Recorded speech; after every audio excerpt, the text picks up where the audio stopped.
AICC ಕಚೇರಿ ನಮಗೆಲ್ಲ ದೇವಾಲಯ ಇದ್ದಂತೆ. ಸತೀಶ್ ಜಾರಕಿಹೊಳಿ ದಿಲ್ಲಿ ಟೂರ್ಗೆ ಡಿಕೆಶಿ ರಿಯಾಕ್ಟ್ ಮಾಡಿದ್ದಾರೆ.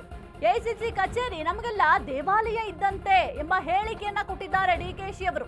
ಸತೀಶ್ ಜಾರಕಿಹೊಳಿ ಅವರು ಡೆಲ್ಲಿ ಪ್ರವಾಸವನ್ನ ಕೈಗೊಂಡಿದ್ದಾರೆ. ಈ ಒಂದು ವಿಚಾರಕ್ಕೆ ಸಂಬಂಧಪಟ್ಟಂತೆ ರಿಯಾಕ್ಟ್ ಮಾಡಿದ್ದಾರೆ. ಅವರವರ ವೈಯಕ್ತಿಕ ಕೆಲಸಕ್ಕೆ ಹೋಗಿ ಬರ್ತಾರೆ, ಅದ್ರಲ್ಲಿ ತಪ್ಪೇನಿದೆ, ಅವ್ರು ಹೋಗಿ ಬರ್ಲಿ ಬಿಡಿ ಅಂತ ಡಿಸಿಎಂ ಡಿಕೆ ಶಿವಕುಮಾರ್ ಅವರು ಹೇಳಿಕೆಯನ್ನ ಕೊಟ್ಟಿದ್ದಾರೆ. ಬೆಂಗಳೂರಿನಲ್ಲಿ ಡಿಸಿಎಂ ಡಿಕೆ ಶಿವಕುಮಾರ್ ಈ ಒಂದು ಹೇಳಿಕೆಯನ್ನ ಕೊಟ್ಟಿದ್ದಾರೆ. ಎಐಸಿಸಿ ಕಚೇರಿ ಏನಿದೆ, ಎಐಸಿಸಿ ಕಚೇರಿ ನಮಗೆಲ್ಲ ದೇವಾಲಯ ಇದ್ದಂತೆ. ಸತೀಶ್ ಜಾರಕಿಹೊಳಿ ಡಿಲ್ಲಿ ಟೂರ್ ಮಾಡ್ತಾ ಇರುವಂತಹ ವಿಚಾರಕ್ಕೆ ಸಂಬಂಧಪಟ್ಟಂತೆ ಈ ರೀತಿಯ ಒಂದು ಹೇಳಿಕೆಯನ್ನ ಕೊಟ್ಟಿದ್ದಾರೆ.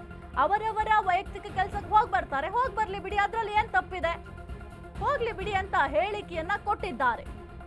ಎಐಸಿಸಿ ಕಚೇರಿ ನಮಗೆಲ್ಲ ದೇವಾಲಯ ಇದ್ದಂತೆ ಅಂತ ಸತೀಶ್ ಜಾರಕಿಹೊಳಿ ದಿಲ್ಲಿ ಪ್ರವಾಸಕ್ಕೆ ಸಂಬಂಧಪಟ್ಟಂತೆ ಡಿಕೆ ಶಿವಕುಮಾರ್ ಅವರು ರಿಯಾಕ್ಟ್ ಮಾಡಿದ್ದಾರೆ.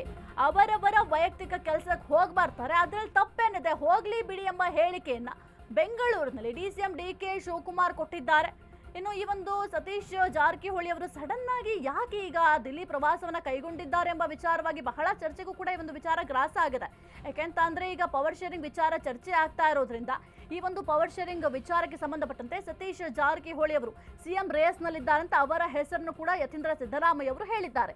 ಹಾಗಾಗಿ ಈಗ ಭಾರಿ ಚರ್ಚೆ ಆಗ್ತಾ ಇರುವ ನಡುವೆಯೇ ದಿಲ್ಲಿ ಪ್ರವಾಸವನ್ನ ಕೈಗೊಂಡಿರೋದು ಬಹಳ ಕುತೂಹಲಕ್ಕೆ ಕಾರಣ ಆಗಿದೆ. ಅದು ಕೂಡ 3 ದಿನಗಳ ಕಾಲ ಈ ಒಂದು ದೆಹಲಿ ಪ್ರವಾಸವನ್ನ ಸತೀಶ್ ಜಾರಕಿಹೊಳಿ ಅವರು ಕೈಗೊಂಡಿದ್ದಾರೆ.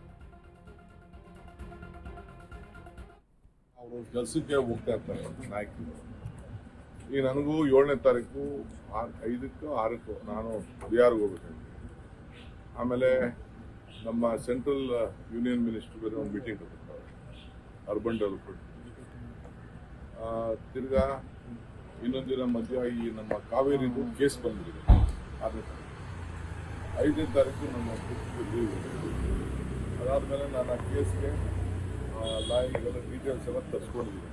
ನಮ್ಮ ಅಪೀಲ್ ಏನಿದೆ, ತಮಿಳ್ನಾಡು ಅಪೀಲ್ ಏನಿದೆ, ಈ ಹೋದ ತಕ್ಷಣ ನಾವು ರಾಜಕೀಯಕ್ಕೆ ಹೋಗ್ತೀವಿ ಅಂತ ಬರ್ಲಿ ಬಿಡಿ, MLAಗಳು ಮಂತ್ರಿಗಳು ಅವ್ರ ಕೆಲಸ ಏನೇನಿರ್ತದೋ ಹೋಗಿ ಬರ್ತಾರೆ. ಕೆಲವ್ರಿಗೆಲ್ಲ ಬಿಹಾರ್ ಇನ್ಚಾರ್ಜ್ ಹಾಕೋರೆ, ಕೆಲವ್ರಿಗೆಲ್ಲ ಪಕ್ಷದ ಸಂಘಟನೆಗೆ ಒರಿಸ್ಸಾ ಇನ್ಚಾರ್ಜ್ ಹಾಕಿದ್ರು. ರಿಜ್ವಾನ್ಗೆ, ಸುರೇಶ್ಗೆ, ನಮ್ಮ ಶ್ರೀನಿವಾಸ ಮನೆಗೆ, ಬೇರೆ ಯಾರಿಗೆಲ್ಲ ಎಲ್ಲ ಒಂದು ನಮ್ಮ ಪಟೇಲ್ MP ಅವನಿಗೆ, ತುಕಾರಾಮ್ ಎಲ್ಲರಿಗೂ ಕೂಡ ಜಿಲ್ಲಾ ಕಾಂಗ್ರೆಸ್ ಅಧ್ಯಕ್ಷರನ್ನ ಮಾಡಲಿಕ್ಕೆ ಪಕ್ಷದಲ್ಲಿ ಕೆಲವು ಸಂಘಟನೆಗೆ ಕಳಿಸಿದ್ದಾರೆ. ಈಗ ನಮ್ಮ ರಾಜ್ಯಕ್ಕೂ ಬರ್ತಾರೆ. ಓದಕ್ಕೆಲ್ಲ ನಾವು ಅದಕ್ಕೆ ಅವ್ರ ಡ್ಯೂಟಿಗೆ ಹೋಗ್ಬೇಡ ಅಂತ ಹೇಳೋಕ್ಕಾಗ್ತದೆ. ನಮ್ಮ ಕಾಂಗ್ರೆಸ್ ಪಕ್ಷದಲ್ಲಿ ನಮಗೊಂದು ದೇವಸ್ಥಾನ ಇದ್ದಂಗೆ, ಹೆಡ್ ಆಫೀಸ್ ದೇವಸ್ಥಾನ. ಈಗ ಅವರು ಕೆಲಸಕ್ಕೆ ಹೋಗ್ತಾ ಇರ್ತಾರೆ ನಾಯಕರು. ಈ ನನಗೂ 7ನೇ ತಾರೀಕು 5ಕ್ಕೋ 6ಕ್ಕೋ ನಾನು ಬಿಹಾರ್ಗೆ ಹೋಗ್ಬೇಕಾಗಿತ್ತು.